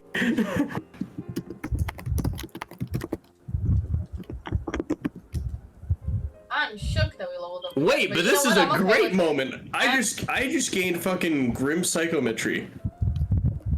That. Or psychometry. And for I the get non-blood hunters of us. I have a supernatural talent for discerning the history surrounding mysterious objects or planes touched by evil. I make an intelligence/history check to recall information about the darker past surrounding an object you were touching or a location you're present in, and you have advantage on the roll. Oh, also, actually, I missed something. Blank, could you join me in the local tavern? Okay. Sus. Stay the fuck away from my book. I need to roll a d10. Both of my books, actually. Stay the fuck away from like all of my possessions, Mr. Christ. Learning. You have learned enough about the working. Wait, so what do I get now? I get the use of items even when 7. they are not intended for you. You ignore all class, race, and level requirements on the use of magic items. I ignore everything. That's genuinely terrifying. Now I gotta find something that I can actually use it for that doesn't ask for attunement or is better than Stone of Good Luck. I get yet another invocation. Will, Yes. guess how much HP I just got from a 3? Let's see. Tough. Constitution. So I'm at 9. Yeah, 9 from a 3. From a 3. That's oh boy. That's so fucking broken. I could have literally got fucking 16 HP on one roll. 1d8, and then what's my cons? It's 4. Yeah, imagine wasting all your stat points on cons instead of just putting an amulet on. Yeah. Gotta roll. 9. 9. Maybe one day I'll get past 100 HP. Maybe. I am What are you at right 26 now? HP off of 200. I'm at 81. Oh god. I am literally double your HP. You can get. I'm actually over. I'm over double your HP. I'm at 174. Yeah, you are. You are. double 100, my 174 HP with the ability to have 22 AC. Eggbore. Oh yeah, but can you get 120 temporary hit points for a Hey, turn? I got a 'Cause I 7, could guys. eventually Let's do go. Do you not have a cons modifier? Oh wait, I have to add con, right? Yeah. Yeah. So 7 plus 2. This is the whole reason why I wanted this amulet, is because now my HP's busted. So I got 90 now, guys. Are you proud of me? Hey! Fuck yeah! That's only 10 HP away from not getting instantly killed. Yeah.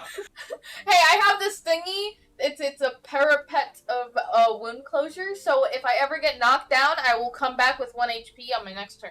Power word kill does not care if you get knocked Yeah, down. power word Just don't kills you. matter. You're not wrong, but I'm less likely to And get disintegrate, insta, disintegrate as well. You know? All right, Disintegrate guys. also does not care. The thing, will. by the way, just so you're aware, Elvandra used disintegrate on Tunnus when we had our encounter. Yeah, what level are you guys now, by the way? So I can make sure I... 13. 13. Cool. Okay. Because I believe I leveled you up after your individual quests, and You then did. I leveled you up after you had your shopping episode and this. Yes. Yes, you have leveled us up Yes. a lot. Yeah. And I will continue to. Quick I'm question. I'm pretty sure it was just like after individual sessions, we didn't level up after shopping, and then we leveled up now. Yeah. We leveled up twice. No, that's fine. That works still in what I want to do. Sus. I don't like that. Uh, Question about leveling up. Yeah. When we have an ability score improvement, do we add another feat? You can add another feat. You have to ask me about it real quick just to make sure I know what the feat is. Okay. Or Oh, I you should have can mentioned that use- to you then. Can I take the inspiring leader feat? That's fine. Can I take the tough feat? Yeah. I know what those are. I meant like for Unearthed Arcana stuff. Okay. Like proficiency in history, but twice. Yeah. Okay. Oh, my sneak attack damage went up. Lit. Oh Yeah. no. More magical power. Oh, so how does it feel to now know? To now know what? No, not you, Daniel and Will, but it's these two. They didn't know. Oh. Wait, know Wait. about what? I don't think they know what you're talking about. They don't. I'm leaving it at that then. Wait, I'm lost. Are you talking about Alondra? Which or... part are you talking about?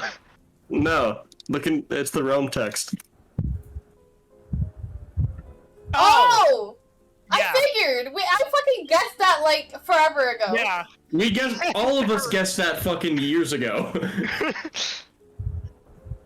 Yeah, no, so we figured out that, Wait, side note, are you actually telling us this? Like, I'm not telling you in-game. Okay. No. This is me just telling you guys, since, like, okay.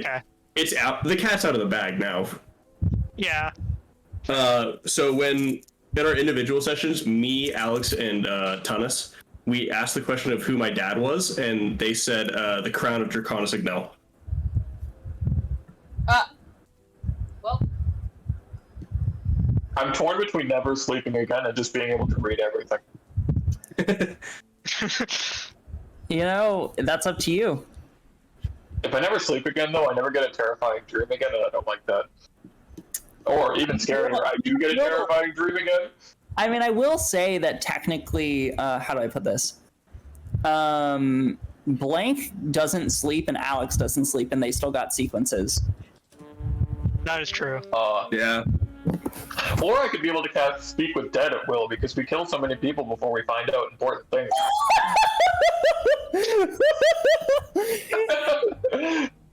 You cut off somebody's head. It'd be like I that. definitely did that. And then fucking Will's just like, what do you know? Tell me your secrets. And then the guy goes, fuck you, no. It's like the fucking voodoo head from Pirates of the Caribbean. Oh, never mind. I found anti-disintegrate. Oh god. Wait, what? I found disintegrate isn't. Oh, like the ability to use it eventually? No. This is just I won't be disintegrated the next time you try and do this to me. Do you want to explain what that is for me? I kind of... It's Tome of Levistus. As a reaction when you take damage, you can entome yourself in ice, which gives you 10 temper hit points per warlock level. And I don't think your disintegrate spell is going to be dealing 120 damage to me. Can I upcast disintegrate? Hold on, let me see. But I don't think it's going to do that much. Wait, quick question. How does feats work again? So feats work where basically it's an additional ability you can give yourself. There's a list of feats and you can choose one and it will basically give you certain abilities listed for each one. It's not a character ability or like a class ability, it's its own thing. Yeah. Okay, and so you can only get one, and can you like change them up at all? You can get pick it. You can get feats. You can't change them once you pick them, Okay. but unless you ask me, which I don't really think I'll allow. But Okay. you can change. You can pick a feat when you have an ability score increase. So instead of increasing your ability scores, you can pick a feat instead. Oh, okay. I have to write a bunch of inspiring speeches now. So Yeah, I can upcast disintegrate, and it's What's the max 10d6. It's What's the max 10d6 damage? plus 40. So let's see. So max 100. So max 100. However, if I upcast it, what's the thing for your HP? I get 120 temporary hit points. Yeah, if I upcast it, I can get you. Oh, God no. damn it. Wait, how much does upcasting you bring it up to? If I upcast it, it brings it up by 3d6. So if I cast it at like an 8th level, it'll do like an extra. It'll do 16d6 plus 40 force damage. So Try that. 60 plus 30, so 96 plus 40. If you max up. 136 HP. Put like If it- max. If I roll well, yeah. Yeah, it still can't kill me. I'm fine. Wait, can you cast that on other people? However, just This is me and also reaction. assuming that they lead with disintegrate. No, yeah, no. It's just one of those things where I'm like, it makes me feel good that I'm not gonna immediately die from that. Yeah, That's no. why it's great. I can use it at any point, as long as I have counterspell. I mean, at this point, Daniel It's not a knows. spell. I don't think that's not a spell, is it? Is it? Disintegrate? No, it's No, not a spell, but it's a reaction. So if I try and counterspell the disintegrate, fail, and then it hits me, I cannot protect myself from it. Oh, that, yes, yes.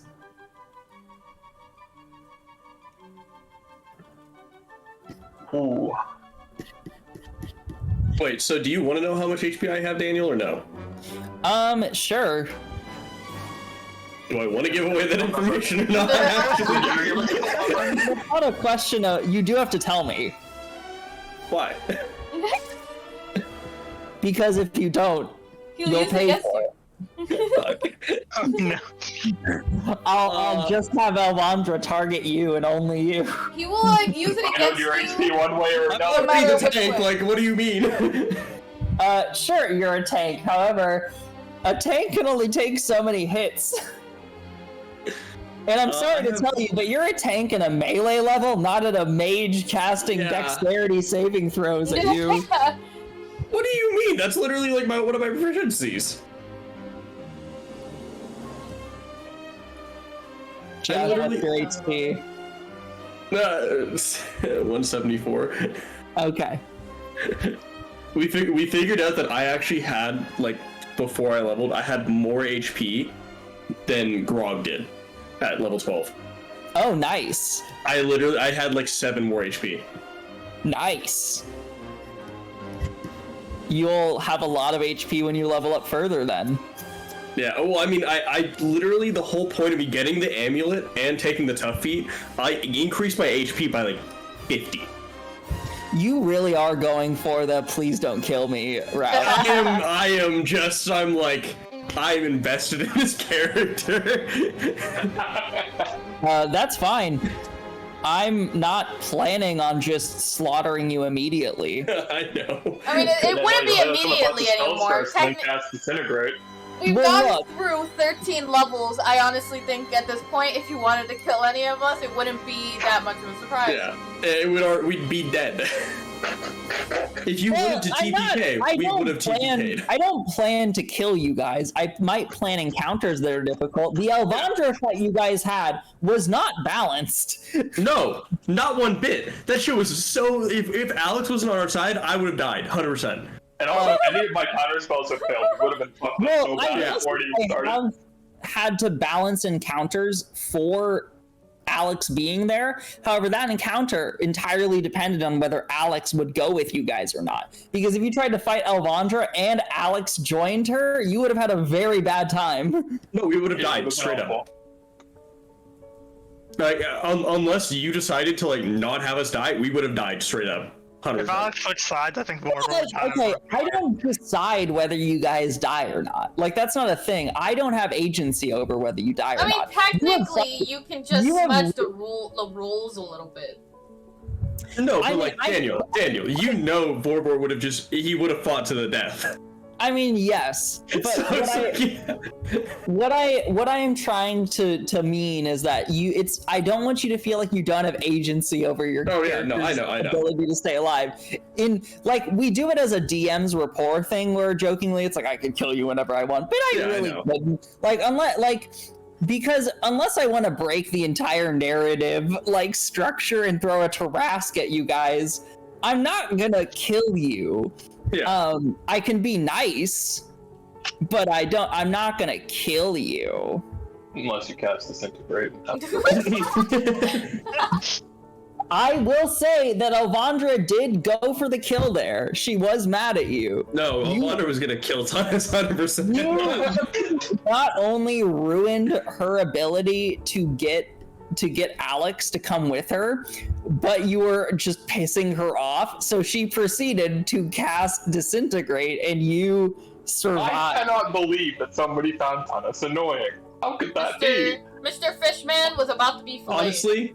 Honestly, I think that was the 2 most important nat 20s of the entire fucking campaign so far.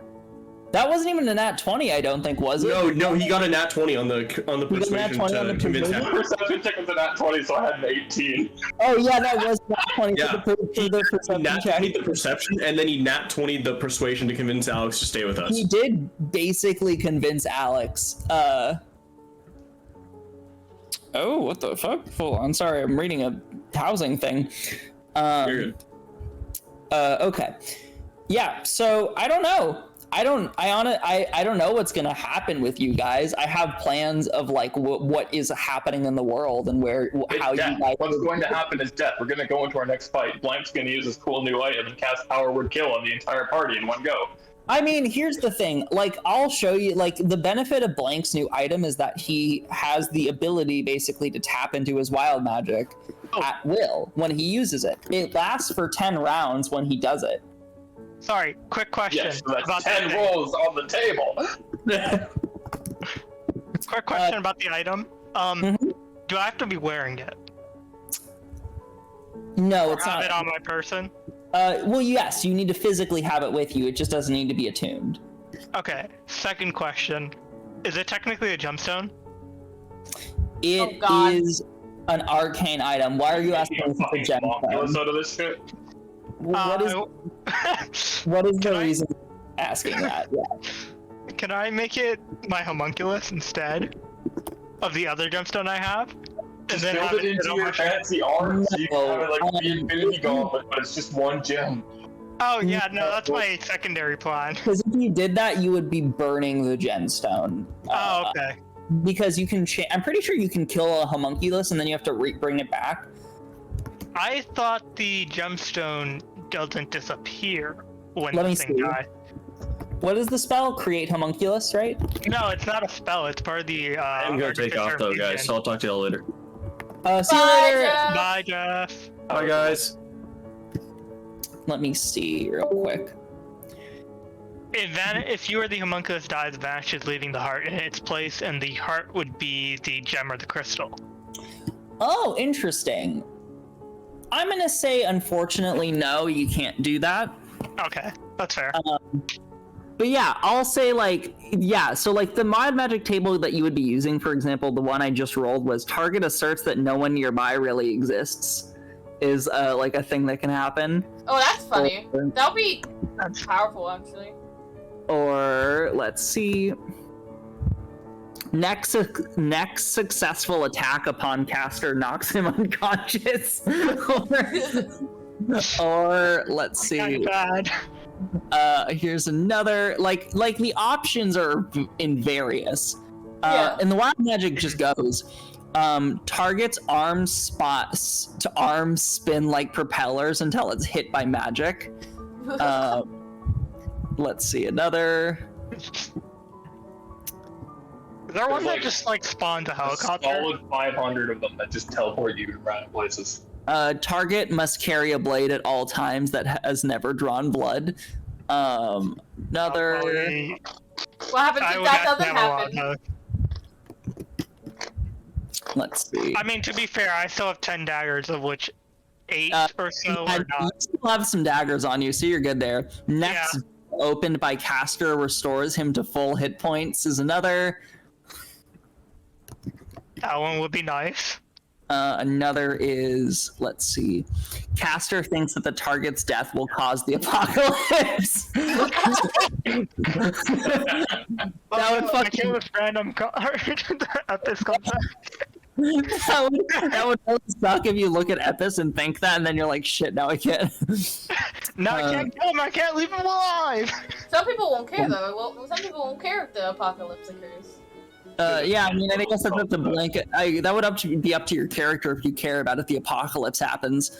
I don't think I really do. I live so long already. Let's see. What's another one? Target trusts the caster implicitly until the caster next speaks. Wait, what was that? So basically, target trusts the caster implicitly until the caster next speaks. So if you don't say anything, they trust you completely. Would you tell me about this one? I would tell you about the ones that you need to know about. Okay. Everything now worn or carried by Target is strewn about the area, so you just get stripped naked by that one. Ah! That one's not so fun. Yeah, well, that would. funny, but kind of weird. I mean, it would be a little weird. Not gonna lie. Naked elf isn't always fun. Caster's home is buried in compost is another. You don't have one of those to your knowledge, so that might not be a problem. But let's see another. And then until like one session where they're like, "Oh, this is Blank's old home," and it's just like, "Wait, why is it covered in compost?" Let's see. Yeah, it just finds his old home and it's covered in shit. No one speaks. Turn to steel. No one speaks to Target until he spills his own blood. Well, that one would be difficult. Wait. Are we supposed to not, or can we not like? No. physically So talk? like, you physically can't speak to whoever Blank targets with that. Oh, okay.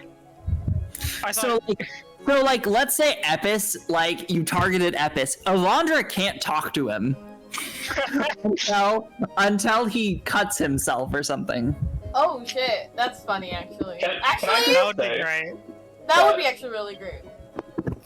If you roll 8,577 on this dice, all within 50 yards are 5% likely to be turned inside out. Ah! That would not be 10% likely to wake up tomorrow as undead. Oh my god. That Wait, one what? would be fun. Wait, which one is this? Or are you looking at the thing? I am. Because I knew there was a bunch of them that are so awful. I mean, here's the thing. If I type in Fireball, there is 14 different options. So, Caster claims to have invented the Fireball spell. Caster's head explodes as a 20d6 fireball is cut from its body. Oh my god. Next door opened by Caster explodes as a 1d10 fireball goes off. The fireball spell won't function within 100 yards of Caster. If an ally kills target today, target explodes as a 50 HD. I don't know what HD implies, so I had to figure that out. Gravity is skewed by 45 degrees in this area until sunrise tomorrow. I don't like For this, 1d6 this months, idea. all flame in the world is blue. Really? That one would be cool. I like that You have one. world-affecting magic. Wait, would that include? Would that be Fireball? on the plane I'm on, or like I don't everywhere? know. I mean, would the plane consider itself a world? Usually, world is referring to Which Earth. which one is it? For 1d6 months, all flame in the world is blue. Would that just be like the material flame? It would be on the planet that you're on. Okay, so So if you technically were that on happened. like the Feywild, it would be all of the Feywild. Right, that would actually be very cool. Oh, I love that. Nearest town is raised. There's some fucked up ones. There's one like, where is it? I know there's one where the moon just crashes, isn't there? Yeah, there is. I'm gonna ignore that one. Any undead in the area flee from the caster for 2d10 rounds. That one's pretty useful. That one would be very useful currently. Caster appears to be undead for 1 hour after each meal. Caster appears to be undead while in the presence of undead. Caster attracts undead in any town he enters. That would be really sucky if we walked into that one town that has zombies. Oh, Draconic Nail. Someone nearby cannot approach an open door. Caster can summon a powerful entity who will then try to kill him. Oh my god. That should be epic. I'm scared. I'm Caster leaving. can't be killed by anyone of his own race. Who? That one. Someone would be nearby is amazing. 3% likely to explode whenever they draw a weapon. I am screwed. Caster deeply resents anyone who doesn't praise his magic skills. You know what? That kind of sounds like blank. That's blank anyway. Caster is covered in peanut butter. Tasty. Someone nearby shrinks by 1d100%. Alright, friends. Oh, now I can talk. Reduce it even more. Go for it, Evie. Go get your rest. I'm hopping away, friends. I love you guys. Have a wonderful night. Session, as always. Bye, friends. Have a good one. Bye-bye. Alright, friends. I was thinking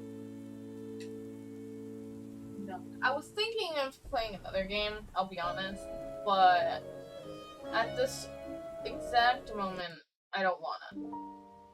So, we're gonna see who's live.